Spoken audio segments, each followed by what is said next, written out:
You're listening to the Cat Breeder Sensei Says podcast. This is your show host, April Kitten, and in this episode, we'll talk about the top 5 things that you should talk to your new kitten owners about. We will get into all of this juicy stuff right after this short message. Do you want to learn how to become a successful breeder of pedigree cats? Now you can. For the first time ever, enroll in an online training course that takes you step by step through everything you need to know to get on the right track. Visit catbreedersensei.com to sign up today and use code podcast21 to get $25 off. Okay, we're back. Disclaimer. Any of the information that is shared in this episode is based on personal experience or personal knowledge. Your experience with new kitten owners may be completely different. Okay, so here's something to think about. Not all new kitten owners are familiar with kittens or kitten behavior, even if they already have a cat or 2 cats at home. So you would assume that they would know some of the top things they should know about owning a kitten. Well, in fact, they don't. So as the breeder, you can play a very important role in helping them understand their new kitty even better by educating them on some of the things they should really know about when it comes to bringing home a new kitten and owning a cat. So in general, we know that cats are basically independent little creatures.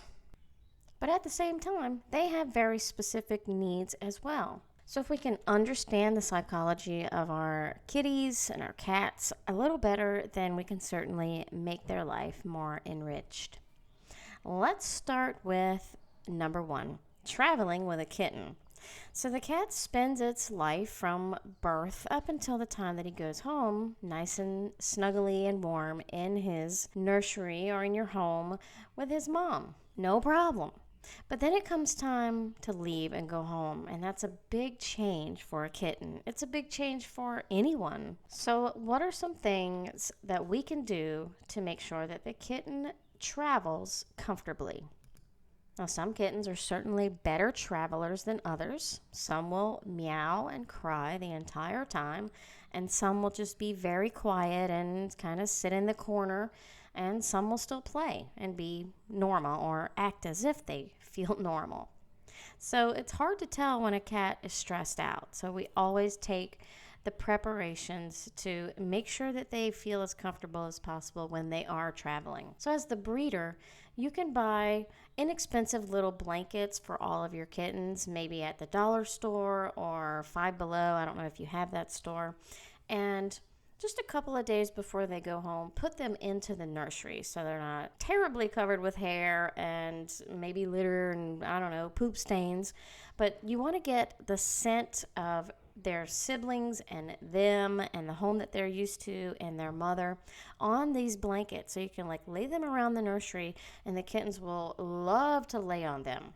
And that puts their scent onto these blankets. And cats are all about scent. They love the scent of themselves and their familiarity. So when they're getting ready to travel, send home one of the blankets with the kitten.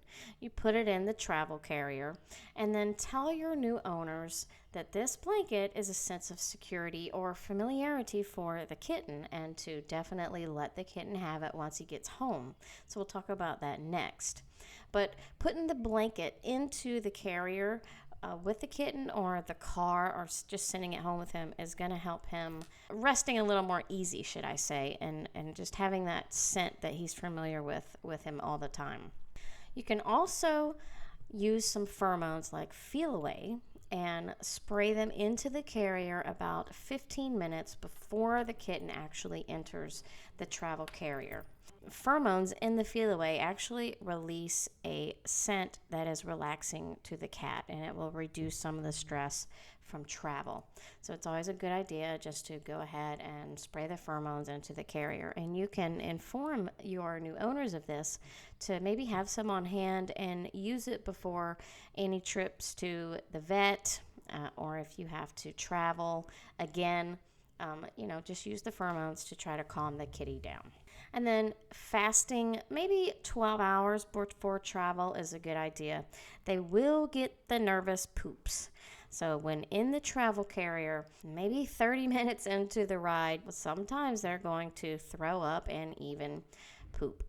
So if you do a little bit of fasting before they travel, it will help to eliminate an upset tummy just a little bit. Sometimes I'll have new owners that are actually driving 4 or 5 hours or even traveling on an airplane that is coming to pick their kitten up, and then maybe they're driving back home in a car, and they just let the kitten free roam around the car.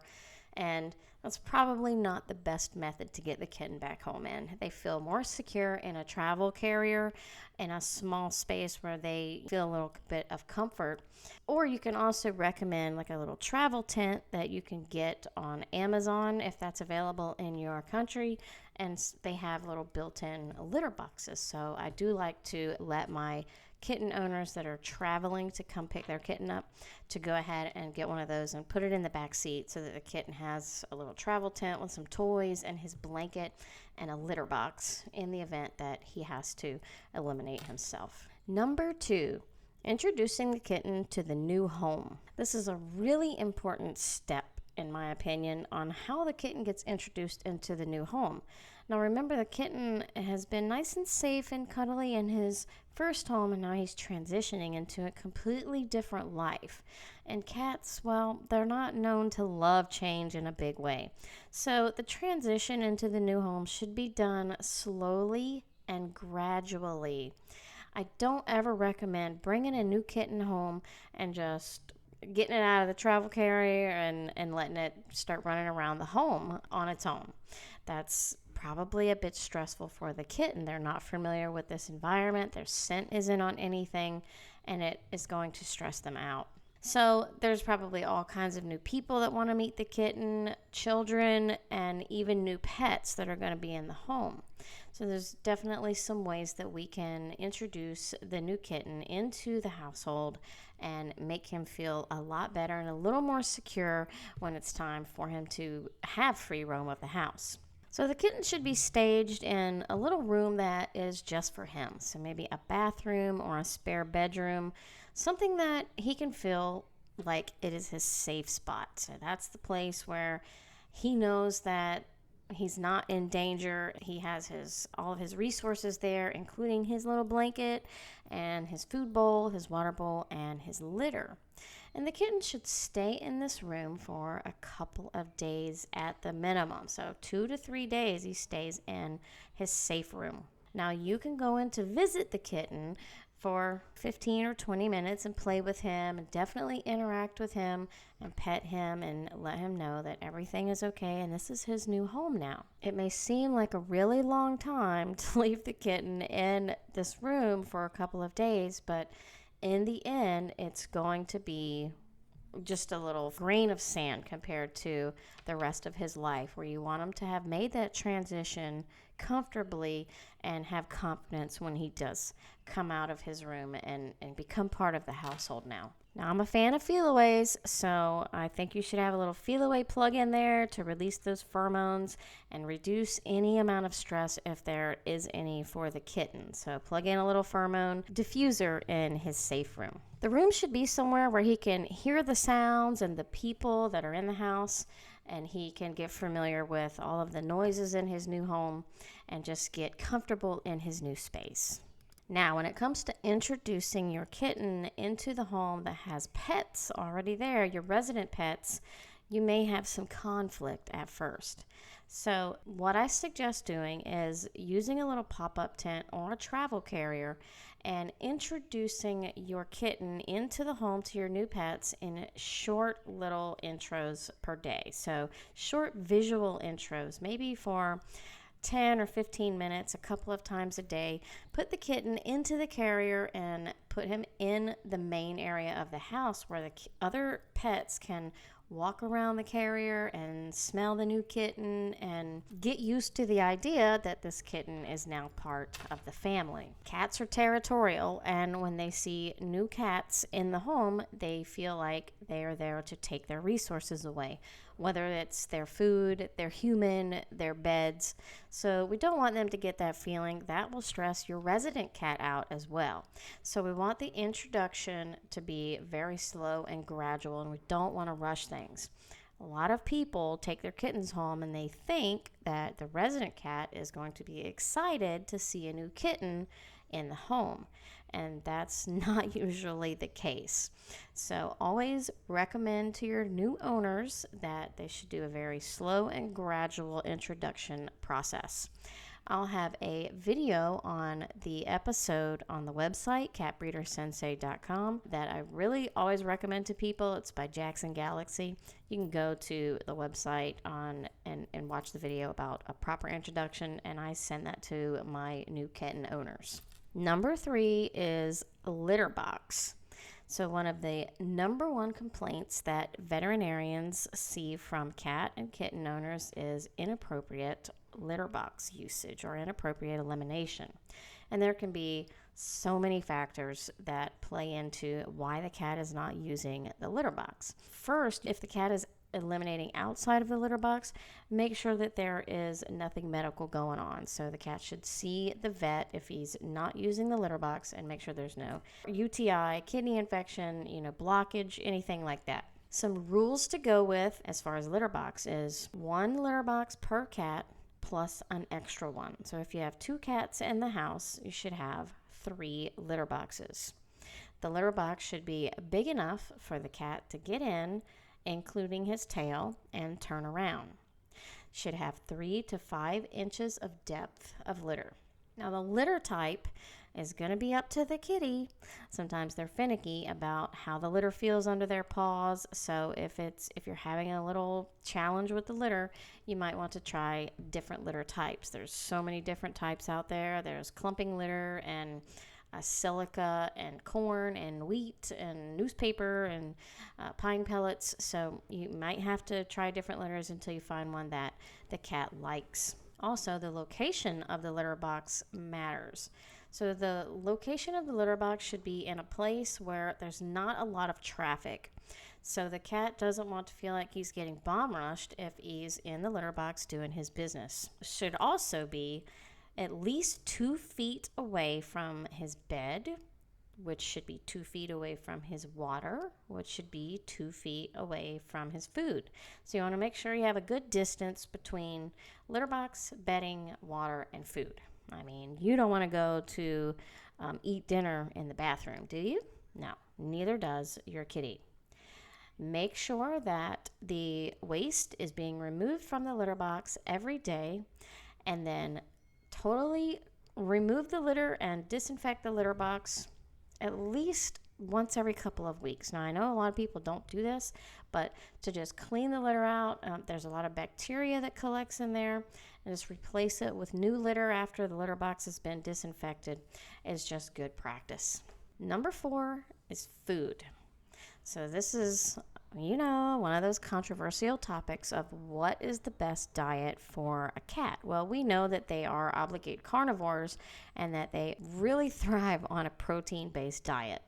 So ultimately, a raw diet is probably the best choice for a cat. However, it's not the best choice for cat owners. It's high maintenance, it's a lot of prep time, and not everybody is willing or able to feed a raw diet to their cat. So you look to the products that are on the shelf to feed your cat. So they should definitely have a mixture of canned and dry food. And then again, the quality of the food is going to make a big difference in the cat. I always say what works for me and my cats is up to me. We'll decide that together. I don't want other people forcing specific food brands down my throat because they have an affiliate link, like Life Abundance. You see that everywhere. That's because they are commission based. If you buy the cat food, then they get a commission. I'm not about that. I want to choose a food that I think the cats are happy with. Nobody's throwing up after they eat. No one has diarrhea after they eat. They are a healthy weight. Their coats look nice and smooth and clean, and they're not dried out, and there's no dandruff. That's what I want to see. That, to me, it means that they have a decent diet. Their eyes are clear. Definitely read the ingredient list on the cat foods and make the best decision that you can when it comes to choosing a cat food. There are so many brands that, I don't think there's a wrong answer if you're choosing one that's high in protein, low in carbs, and that is made from quality ingredients. The less ingredients that are on the list, the better the food is for your cat. Inform your kitten owners to make good decisions. You can start your kittens out on a particular brand of food and then recommend that to your owners, and then what they do once the kitten get home is totally up to them. Kittens should eat a different food than adults. However, they need different nutrients until they reach their adult age. So kittens usually should eat kitten food until they're 12 months old and 15 months old for Maine Coons or larger breeds. So you can recommend that the kitten just stay on the kitten food until they reach adult age to your new owners. Number 5, environmental enrichment. There are several things that a cat needs to be happy inside his home and inside his environment. Cat shelves, places to climb. Cats love to be up high so they can look at their area from a high level.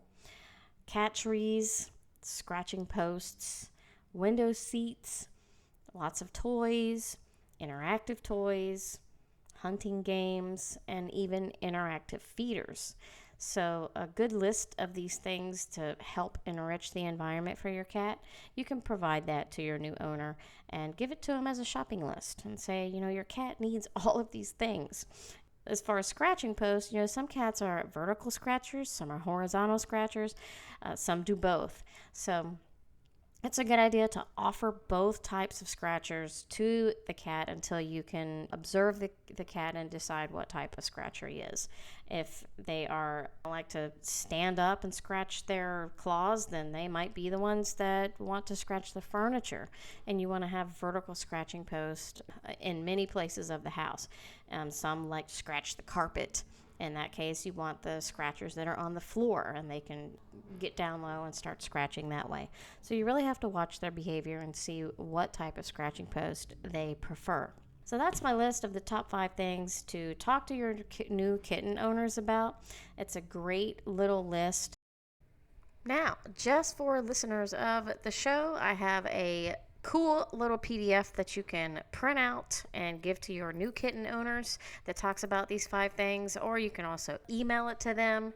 All you have to do to get a copy of this is go to our Facebook page, Cat Breeder Sensei Says Podcast, like us on Facebook, and then send us a message and let us know that you want this top 5 things checklist, and we'll send it right over to you.